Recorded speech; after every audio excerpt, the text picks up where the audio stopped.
Hi everyone, welcome back to my channel. कैसे हैं आप सभी? मैं प्रीति स्वागत करती हूँ आप सभी का आपके अपने यूट्यूब चैनल में। उम्मीद करती हूँ आप सभी स्वस्थ होंगे, मस्त होंगे और अपने अपने कामों में व्यस्त होंगे, क्योंकि जो व्यस्त है वही तो स्वस्थ है। तो जी, हो चुकी है एक नए दिन की शुरुआत आप सभी के साथ। तो मेरा यानी प्रीति का प्यार भरा गुड मॉर्निंग, राधे राधे। और आज मॉर्निंग की शुरुआत हुई है 6:28 से। हालाँकि मैं जग चुकी थी काफ़ी पहले, लेकिन वही होता है ना कि सर्दियों में थोड़ा-सा इधर-उधर करवट बदलते रहो कि चलो 10 मिनट और लेट लेते हैं। लेकिन एक बार अगर दिमाग में ये चीज़ें आ जाती हैं ना कि अभी मुझे इतना काम निपटाना है, सबके लिए समय पर नाश्ता तैयार करना है, बाकी घर के काम और अपना वीडियो का काम, सारा कुछ मैनेज करना पड़ता है। तो सारी चीज़ें दिमाग में रखते हुए फिर आलस को दूर भगा के और फिर उठ ही जाते हैं। तो सभी के साथ ऐसा होता है। तो बस यहाँ उठकर मैं आ चुकी थी बाहर।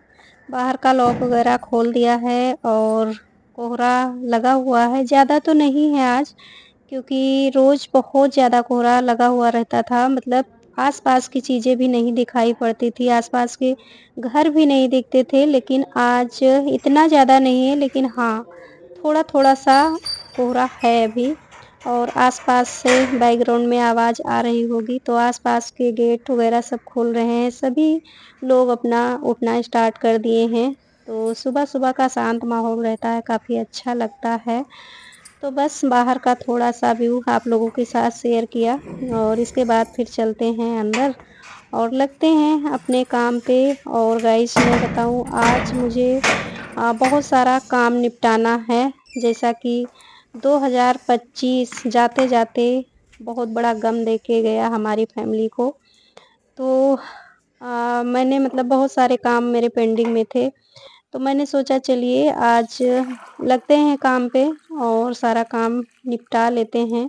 नहीं तो फिर ये टलता ही रहेगा। और जो कहावत कही गई है कि कल करे सो आज कर, आज करे सो अब, पल में परलय होएगा, बखोर करोगे कब। अब पता नहीं गाइस, ये कहावत मैं सही से कह पाई हूँ या नहीं, मुझे नहीं पता है।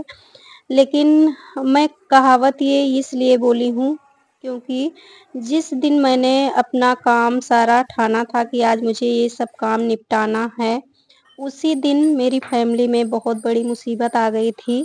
और मुसीबत क्या थी मैं आप लोगों को बताती हूँ। जैसा कि मैंने पहले ही बोला कि 2025 जाते-जाते मेरी फैमिली को बहुत बड़ा गम दे के गया।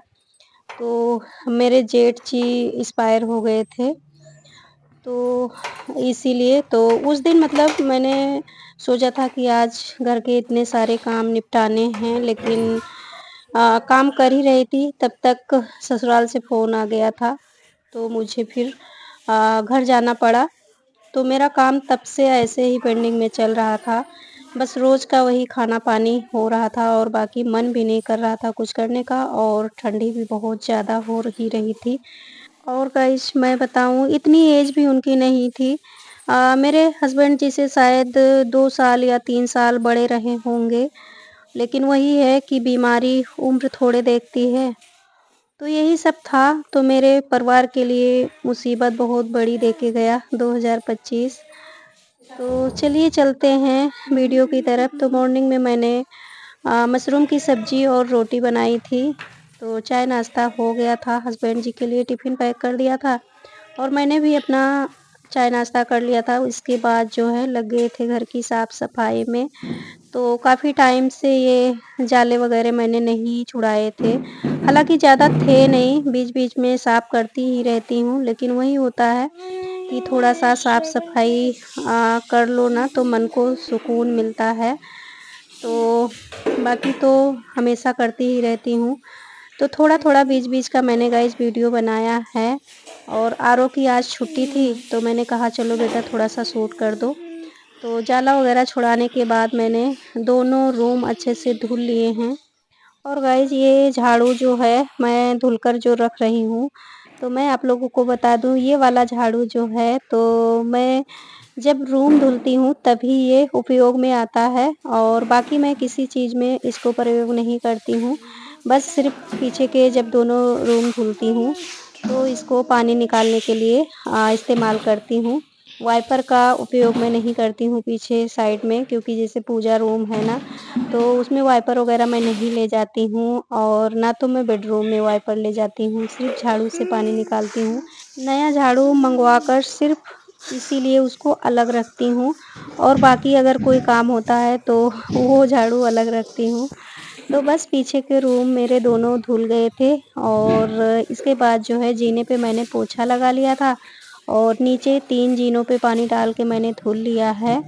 और मन तो मेरा कर रहा था कि पूरे जीने पे पानी डाल के मैं धुल दूँ, लेकिन वही था कि जीने पे पानी डालो फिर नीचे आने लगता है और जीने के नीचे गाइस इन्वर्टर रखा है, तो फिर 1-2 बार मेरे से गलती हो चुकी है। तो अब थोड़ा-सा ध्यान दे देती हूँ। तो बस यहाँ जो है सिलेंडर मंगवाए थे हस्बैंड जी, तो ये ऐसे रखे हुए थे, इनको भी नहीं धुला था और धुल के रख देती हूँ तो ख़त्म हो जाता है, तो लगाने में भी आराम रहता है, फटाक से उठा के लगा लो और वरना फिर धुलो और फिर दिक्कत होती है। और जैसा कि आपको पता ही है, मैंने बताया ही है कि सिलेंडर बगैर धुले मैं किचन में एंट्री नहीं करती हूँ और हालाँकि मुझे ऐसा लगता है कि हम महिलाओं की, ज़्यादातर महिलाओं की ऐसी ही आदत होती होगी, क्योंकि सिलेंडर पता नहीं कहाँ-कहाँ जाते हैं, तो मेरा मन गाइस बिल्कुल नहीं करता है। तो सभी के साथ ऐसा शायद होता होगा। तो गाइस बस यहाँ जो है मेरा धुलने वाला काम समाप्त हो गया है और इसके बाद मैं चल के कपड़ा वगैरह लगा देती हूँ। अभी कपड़े मैंने मशीन में नहीं लगाए थे, बस फटाफट ये धुलने वाला काम मैंने सोचा कि निपटा लूँ और जब तक मैं कपड़े वगैरह धुलूँगी और तब तक जो है अच्छे से सूख जाएगा। और ठंडी भी इतनी ज़्यादा थी, तो पंखे भी नहीं चलाए थे मैंने, बस ऐसे खूब खींच दिया था पानी ताकि सूख जाए। तो बस यहाँ जो है मैंने कपड़े लगा दिए हैं और कपड़े ज़्यादा नहीं थे, सुबह ही मैंने जो कपड़े थे तो धुल के डाल दिए थे। बस यहाँ बेडशीट वगैरह जो चेंज की थी, तो बेडशीट थी और मैटी वगैरह थी जो पूजा करते हैं और बाकी तो मैटी वगैरह मैं अलग धुलती हूँ, लेकिन ये पूजा करने वाली मैटी रहती है, इसको मैं कपड़े के साथ ही धुल लेती हूँ। तो बस यहाँ जो है उसके बाद गाइज़ मैंने कुछ भी नहीं शूट किया था, कपड़े धुल लिए थे और किचन वगैरह भी साफ़-सुथरा हमने कर लिया था और फिर नहा धो के सीधे आ गई थी कपड़े डालने और बालों का पानी अभी भी निकल रहा है, आप लोग देख सकते हो। पीछे मेरा स्वेटर हल्का-हल्का आप लोगों को गीला दिख रहा होगा। तो काफ़ी ठंडी लग रही थी मुझे, हवा भी हल्की-हल्की सी चल रही थी और धूप भी नहीं निकली थी और आप लोग देख सकते हो मतलब हवा चल रही है, चद्दर वगैरह उड़ रही हैं, बहुत ठंडी लग रही थी। और ये जो आप लोग साइड में देख रहे होंगे ना, ये बिस्तर पड़ा हुआ है, तो ये जो मेरे यहाँ रेंट पे रहते हैं ना, उनके सारे कपड़े हैं। तो बस यहाँ पे कपड़े फैला देती हूँ गाइस और आरव यहाँ बोल रहे थे कि मम्मी वीडियो में कॉपीराइट आ जाएगा, क्योंकि पास में पता नहीं कुछ प्रोग्राम था तो बज रहा था गाने वगैरह, तो वही बोल रहे थे कि मम्मी कॉपीराइट ना आ जाए। तो यही सब माँ बेटे की बातें भी चल रही थी और मैं अपना काम भी फटाफट निपटा रही थी और ये कपड़े मैंने मॉर्निंग में धुल के ड्रायल करके डाल दिए थे, तो ये लमसम में सूख गए थे और बस थोड़े से कपड़े बाद में जो धुले थे वही मुझे डालना था। तो ठंड इतनी मुझे लग रही थी कि मैंने ड्रायल वगैरह कुछ भी नहीं किया, बस धुल के और सीधे ले आई थी। मैंने कहा चलो ऐसे ही डाल देते हैं और आराम से सूखते रहेंगे, क्योंकि आज ये उतारने वाले होंगे नहीं। और कहते हैं कि रात में कपड़े बाहर नहीं छोड़ने चाहिए, लेकिन अगर नहीं सूखते हैं तो नीचे कोई ऑप्शन है नहीं गाइस, तो मैं ऊपर ही पड़े रहने देती हूँ, मजबूरी है फिर क्या ही करूँ।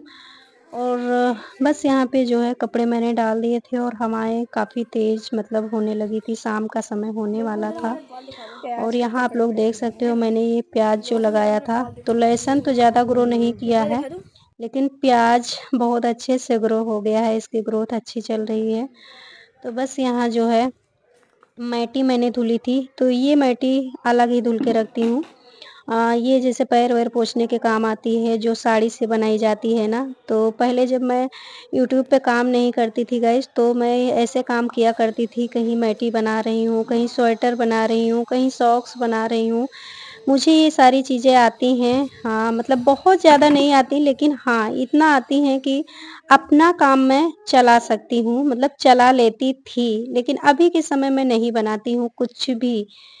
बिल्कुल भी अच्छा ही नहीं लगता, क्योंकि बच्चे हाथ से बनाया हुआ स्वेटर पहनते नहीं हैं, और मैटी वग़ैरह हस्बैंड जी को नहीं पसंद आती है कि ये हाथ की मैटी बनाई अच्छी नहीं लगती है। तो इसीलिए बाकी मैं पहले सब ये सब किया करती हूँ, और मुझे आता भी है। तो बस कपड़े वग़ैरह डालने के बाद आ गई थी नीचे, तो यहाँ ये बास्केट भी मैंने धुल डाली थी। इसमें वूलन कपड़े रखती थी, तो मैंने इसको खाली किया है। अभी मैं आप लोगों को बताती हूँ कि किस लिए इसको खाली किया है। बाकी जो वूलन कपड़े थे, तो जो मैंने वो रैक मँगाई है ना, तो उसमें मैं रखती हूँ डेली यूज़ वाले, और इस बास्केट को मैंने खाली कर लिया है, तो इसको मैं करूँगी दूसरे काम में इस्तेमाल, अभी आप लोगों को बताती हूँ। तो उससे पहले मैं यहाँ सॉक्स पहन लेती हूँ, क्योंकि जैसा कि गाइज़ मैंने बताया है कि मैं बगैर सॉक्स के नहीं रह पाती हूँ। बहुत ठंडी, मुझे पैरों में तो बहुत ज़्यादा ठंडी लगती है। तो जब मैं नहाने जाती हूँ तभी सॉक्स निकालती हूँ, और नहाने के बाद तुरंत मैं सॉक्स पहन लेती हूँ। तो सॉक्स वग़ैरह मैंने पहन लिया है। इसके बाद जो है, यहाँ बेडशीट भी लगा लेती हूँ, क्योंकि मॉर्निंग में गाइज़ आज मैंने बहुत सारा काम निपटाया है, सारा साफ-सफाई। पीछे का एरिया मैंने सारा साफ-सफाई कर लिया है, आगे का बचा हुआ है, तो इसको आप लोग अगली वीडियो में देखोगे कि कैसे क्या करूँगी। तो बस यहाँ बेडशीट भी मैंने लगा ली है, और ये कपड़े मैंने 1 दिन पहले धुले थे, तो इसको मॉर्निंग में उतार के लाई थी, रखती थी, मोड़े नहीं थे। और अब इसको बैठकर फ़ोल्ड करेंगे। और बास्केट की बात बताऊँ, तो बास्केट मैं इसलिए इसको धुल के रख ली हूँ। अब इसमें प्रेस करने वाले कपड़े भर के रखूँगी, ताकि इधर-उधर बिखरे ना रहें। हैंगर पे भी अगर रखो ना, तब भी देखने में घर गंदा ही लगता है। तो गाइज़ इसलिए मैंने इस बास्केट को खाली किया है। अब इसमें प्रेस करने वाले कपड़े रखूँगी इकट्ठा, और इस वीडियो को करती हूँ समाप्त। अभी के लिए बाय।